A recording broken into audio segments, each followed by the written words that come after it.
Thank you, Mr. Chair. Appreciate the focus of today's hearing. Over the years, we've seen a growing reliance on the internet, right, the digital world, not exclusively, but especially on social media to spread racist conspiracy theories and to radicalize and recruit domestic terrorists.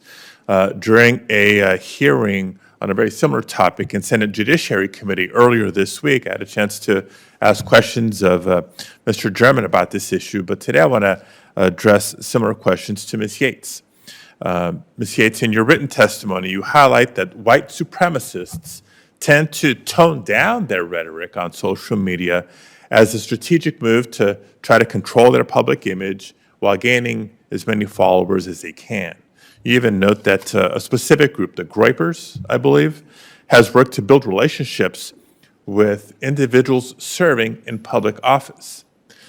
Can you spend a minute just expanding on this? Because it seems to me common sense that if elected leaders embrace these groups, their ideologies or their conspiracy theories, that it serves to foster the hate and division that causes tragedies like the recent shooting in Buffalo. So what specific recommendations do you have for this committee or the Senate as a body as we work to ensure that we try to disrupt violent white supremacy and domestic extremist networks? Yes. Thank you, Senator, for that very important question.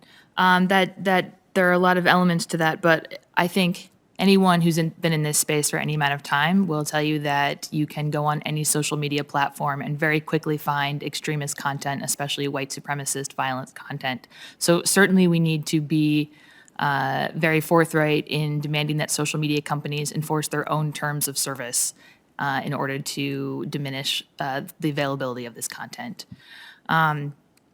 Secondly, we certainly call on politicians and candidates and people in this, people with a reach in society to condemn this bigotry and to avoid using the sort of mainstreamed, what I think maybe we'll call toned down version of this rhetoric. We see this especially in the deployment of elements of this kind of rhetoric that strip down the most violent, the most racist, the most vile, frankly, sort of tones of this and ideologies of this rhetoric of the Great Replacement conspiracy theory, but at the same time continue to portray immigrants and refugees especially as a threat.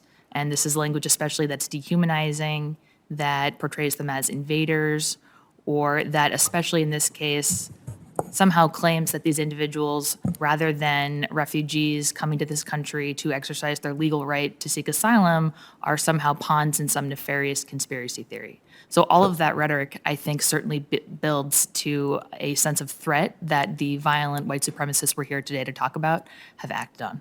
Trust me, I know, even not as a son of refugees, but as a son of immigrants, like so many others from around the world over the course of generations that have come to the United States in pursuit of the American dream. A question on a related dynamic here. So last year, the number of known anti-Semitic incidents rose to an all-time high.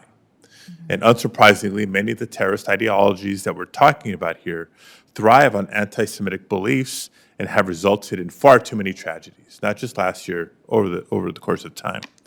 What is your perceived role of anti-Semitism in modern domestic terrorism, and what do recent trends in anti-Semitic violence suggest for this year's numbers and, I guess, going forward? Yeah. Absolutely. Thank you again for that question. So anti-Semitism is a pervasive form of discrimination and bigotry that permeates ideologies across the political spectrum and across issues, of course, but it does play a foundational role in white supremacism, and that is because it serves as a way for white supremacists to try to reconcile these contradictory ideas they have that, one, white people, of course, in their view, are the superior beings and therefore have a right to control and to dominate society. But at the same time, they simultaneously insist that white people are facing an existential threat.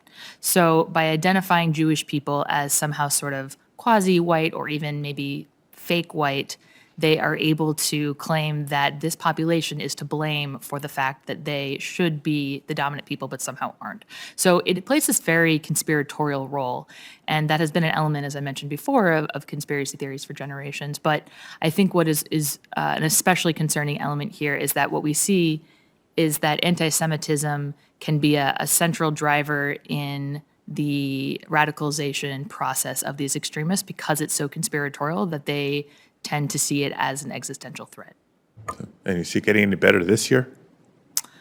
I have not seen, I mean, as everyone has said here, we do not have perfect data on this threat that for a number of reasons, but I don't think that this is improving at any time at this moment, no.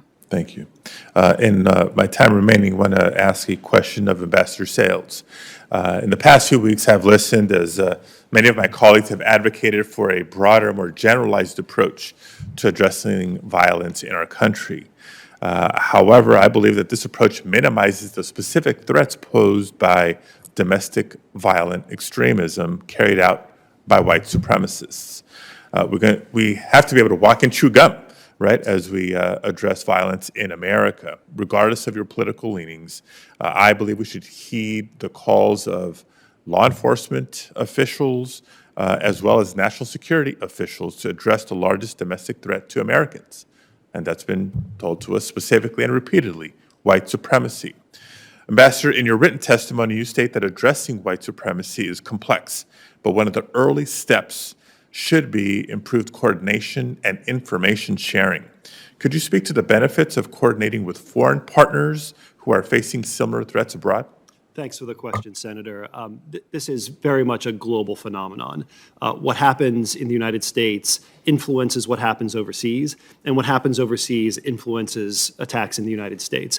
These extremist networks are talking to one another. They're trying to influence one another.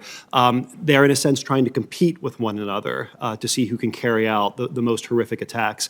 And that is why you see things like the Buffalo shooter claiming inspiration from the Christchurch shooter, and why you see an attempted terrorist attack in Oslo, Norway, praising the El Paso gunman for trying to so-called, I think as he put it, take back his country.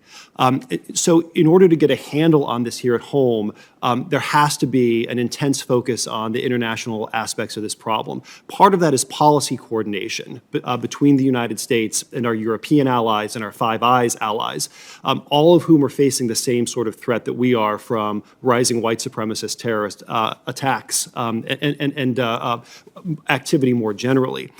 So coordinating policies among the transatlantic community is one step.